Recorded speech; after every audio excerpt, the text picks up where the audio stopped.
you cut it as even as possible. Put a bit of dusting flour to prevent them stick together. You press them. Now I'm going to roll this dough. See, I hold it with my left hand, and right hand hold the pin, roll the pin, and I use my left hand, move this wipe, and get, put a bit flour, prevent them stick on the bottom.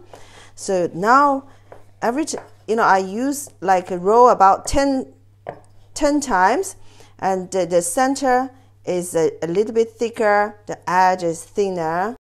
1, 2, 3. I move this wipe anti-clockwise.